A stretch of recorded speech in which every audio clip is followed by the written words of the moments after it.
Salut à tous. Donc oh putain, je suis sur ma BAD de survivaliste. Ouais, voilà. Bon, il va bientôt faire nuit. Voilà, donc bah ouais, voilà. Donc en fait là c'était pour là cette première vidéo là, c'est juste pour confirmer aux survivalistes au niveau des boîtes de conserve. Oh là-dedans j'en ai ça fait une plombe elles sont là-dedans. Putain, regardez, je vous montre la gueule de la boîte quoi. De la boîte de conserve. Voilà, alors je vous montre, je triche pas. Elle est fermée encore. Bon bah je vais l'ouvrir. Puis bah devant tout le monde je vais vous dire si elles sont toujours bonnes. Voilà. Non mais parce que bon ils me font marrer toujours avec leur date de péremption, leurs conneries, ouais. Et bah devant vous, bah je vais l'ouvrir et puis t'auras vu la gueule de la boîte. Elle doit pas être là d'hier. Hein. Non, ça a l'air de le faire. Qu'est-ce que c'est que ça? Putain, je sais pas du tout ce qu'il y a dedans. Ça va être la surprise.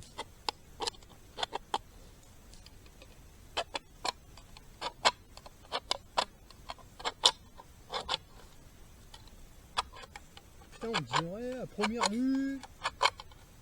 Bon, ça a pas l'air d'être dégueu. Qu'est-ce que c'est que ça? Ah putain, de la ratatouille. Je sais pas quoi. Bon, ça a l'air à première vue d'être de la ratatouille. Mais bon, je vous montre. Hein. Alors, moi, je pensais qu'il y aurait une vieille odeur qui serait partie. Eh ben non. Et ça a pas l'air d'être mauvais. Hein.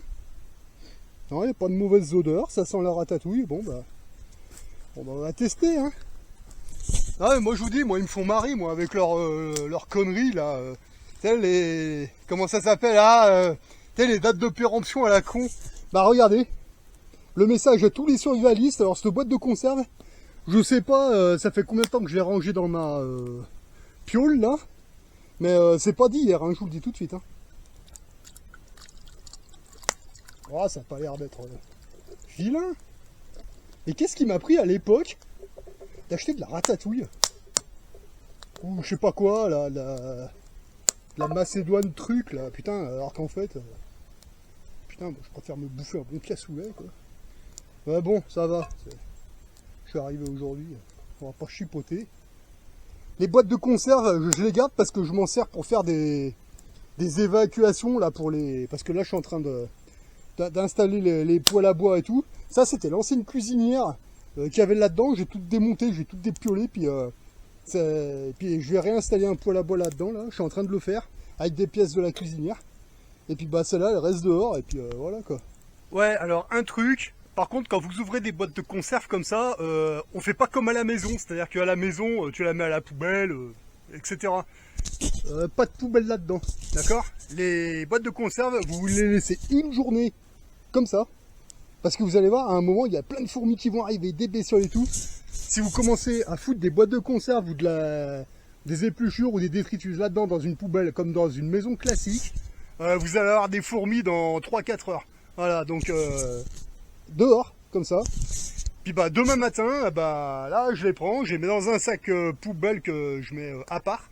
Et puis bah quand je me barre d'ici, bah soit j'y remporte, ou alors les boîtes de conserve, je les dilate dans le feu, comme ça, je les laisse se dilater, puis je les mets à part après bah, avec mon bordel pour le poêle, quoi. Voilà. C'est pas comme dans une maison ordinaire, là, ça n'a rien à voir. Là on est dans la nature, c'est sauvage.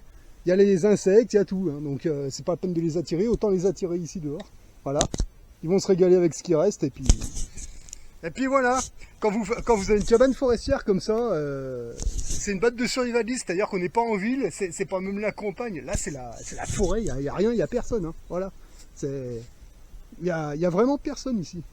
Voilà, personne pour casser les couilles, quoi.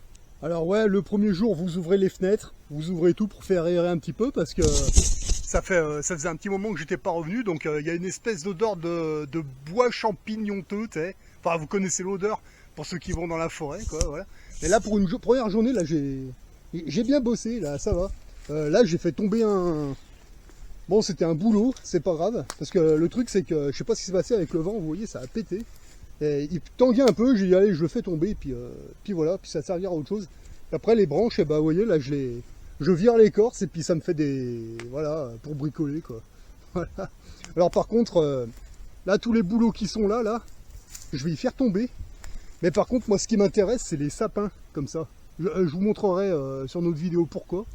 Bon, en réalité, je les bouffe. Voilà, je les bouffe. Et je les mets dans une casserole, dans une bouillotte. Je fais bouillir, et puis une petite touche de miel ou de sucre, ou rien du tout. Voilà. Et puis vous y buvez, c'est super bon, ça parfume la baraque, c'est parfait. Voilà, c'est super bon. Donc moi, c'est les sapins que je voudrais faire pousser un petit peu plus dans cette zone. Voilà. Donc moi, c'est des sapins moi, que je voudrais faire pousser un petit peu plus dans cette zone. Donc là, un de ces jours, je vais partir dans la forêt parce que j'ai plein de tout petits sapins, ils sont comme ça. Mais il faut partir dans la forêt, il faut s'enfoncer vraiment dans la limite de ma zone. Voilà. Et là, il y a plein de tout petits sapins, mais ils sont comme ça, quoi. Voilà. Donc le but, ça va être d'aller les chercher, les déterrer bien comme il faut, et puis de les planter dans la zone, là, comme ça. Voilà. Ah, il y a des petites choses à faire ici. Voilà. Putain, mais c'est bien de se retrouver là, putain, sans tout le monde, sans personne. Une batte de survivalistes, vous voyez, pour moi, ça sert à ça. Dans un premier temps, vous vous barrez, le temps s'arrête, et là, la paix, quoi. Voilà, quoi que je vais vous montrer tout de suite, hein, c'est pas un problème, je les ai fait bouillir sur la gazinière, de toute façon, voilà. Vous faites bouillir du sapin, comme ça, puis quand ça siffle, eh ben, vous y foutez dedans, voilà. Vous voyez, ça donne... Alors, je sais pas si on va bien voir à la caméra, ça fait une eau bien verte. C'est super bon, quoi. Alors, vous voyez, ça fait une eau bien verte. Enfin, un peu verte. Voilà. Bon, ben, à la bonne vôtre, hein. C'est super bon. Voilà. Vous faites simplement bouillir des branches de sapin dans de la flotte. Bon, là, j'ai rien mis. Mais vous pouvez rajouter un peu de miel. C'est pas mauvais, quoi. Là, bah, tenez, regardez ce que j'ai retrouvé. Une boîte de pâté de campagne. Putain, regardez la gueule. Putain, la gueule du bouchon, quoi. Bah ouais, il y a un petit peu d'humidité, ouais, c'est normal. Bon, bah, alors, je vous montre, hein. Attendez. Ah, bon, bah... ça a pas l'air mauvais, hein. Bon, bah, on va tester, hein. Moi, ça me paraît pas vilain, hein. Bon, bah, à la vôtre, hein. Ouais, c'est bon. C'est bon. Putain, ça doit faire au moins 6 ans, 7 ans que c'était là, ça. Ah ben, c'est bon. Donc les boîtes de péremption, les dates de péremption, pardon. La connerie, voilà. Vous pouvez stocker vos conserves des années. Elles seront enrouillées, l'étiquette va se barrer, ouais. Mais par contre, ce qu'il y a dedans, bah, comme vous pouvez le voir, bah, c'est très bon. Donc le pâté, vous pouvez le garder. Les boîtes de conserve, vous pouvez y garder. Il y a vraiment aucun problème, quoi. Ouais, il y a juste un truc que j'arrive pas à comprendre. Qu'est-ce qui m'a pris à l'époque d'acheter ça, quoi. Enfin, ce qu'il y a dedans, là. Oh, c'est pas mauvais, c'est très bon, mais quand on vient là, tu sais, du cassoulet, des trucs dans le même genre, tu sais. Ouais, mais pourquoi ça? Bah, le mieux, quand c'est comme ça... Ah putain, je m'arrête. Bon, en fait, ce qu'il y a de bien, c'est quand vous faites le petit barbecue comme ça, c'est que ça éloigne les moustiques. Donc, c'est pas mal, ça. Voilà, surtout ici. Le truc, c'est que là, les trucs comme ça, là, que j'ai retrouvé ici, et que c'est pas trop ma tasse de thé, on va dire, je préfère y bouffer maintenant, parce que dans quelques jours, ça nourrit pas spécialement le corps, mais ça vous nourrit aussi là-dedans, là, je sais plus comment ça s'appelle, le moral, voilà, la moraline. Vous arrivez ici, donc déjà, psychologiquement, bon, moi personnellement j'aime bien, mais il y en a certains, ils vont trouver l'enfer, hein, je sais pas. Moi j'y trouve le paradis ici. Alors si en plus vous mettez des trucs que vous aimez pas, autant dire qu'à un moment vous allez faire voilà. Bon après tout dépend de ce que vous voulez vous infliger comme épreuve, hein, voilà. Parce que bon, après tout dépend des épreuves que vous voulez faire, c'est clair. Hein. Si vous voulez vous baisser le moral à mort, loin de tout le monde, pour après rebondir rapidement, ouais très bien. Ben là, quand c'est des trucs comme ça, moi je préfère y bouffer maintenant, pendant que je viens d'arriver.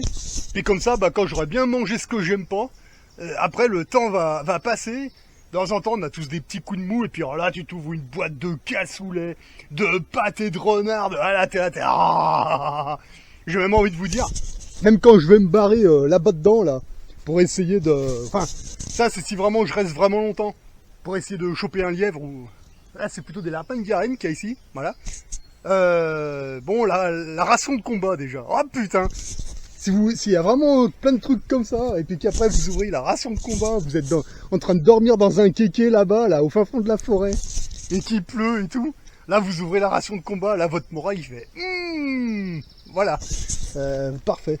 Bon ben, visiblement ça a l'air de le faire, je vais attendre que ça cuise un peu, puis je vous confirmerai ça, quoi. Bon alors en fait ça peut paraître con hein, comme ça, et quand tu viens là, oh, c'est la classe hein, c'est vraiment la classe, mais quand tu viens là, les premiers jours, t'as l'impression d'être un détenu qui purge sa peine. Tu coupes des arbres, tu fais du nettoyage pour les mauvaises herbes, pour aller après au fin fond de la cambrousse là-bas. Tu bouffes des conserves, ça fait 6 ans qu'elles sont là, mais moi je me demande à l'époque qu'est-ce qui m'a pris d'acheter ça, quoi. N'importe quoi, mais bon. C'est pas grave. La première sensation, t'as l'impression d'être un détenu qui purge sa peine, et puis au final, c'est voilà, c'est un mois de coupure. Un mois, le temps il s'arrête, il y a personne qui vient te casser les couilles, il y a pas de bruit, il y a rien. Tout ce que t'entends, c'est les. Là, tu te mets une grosse claque dans la tête et tu fais oh putain. Et là, ouais, tu allumes un feu de camp, mais ça, c'est quand t'es dans la cambrousse, voilà. Mais là, ici, c'est bon. Bon, bah, j'ai mis une petite gazinière dans la cabane. Bon là j'ai allumé ça parce que ça me faisait chier, voilà, il y avait des moustiques, voilà, donc ça les fait fuir. Ça marche super bien les petits feux, les moustiques, hein. De toute façon un feu de camp ça sert à ça, hein. C'est pour éloigner les moustiques pendant que vous vous endormez, et puis en général quand il y a de la fumée ça les fait partir, voilà. Mais sinon non, une petite gazinière ça va très bien.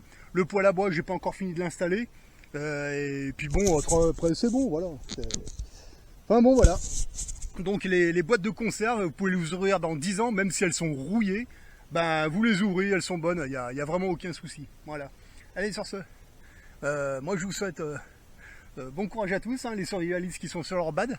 Et puis le courage, c'est pas de venir le courage, c'est quand faut repartir, c'est trop la merde. Voilà.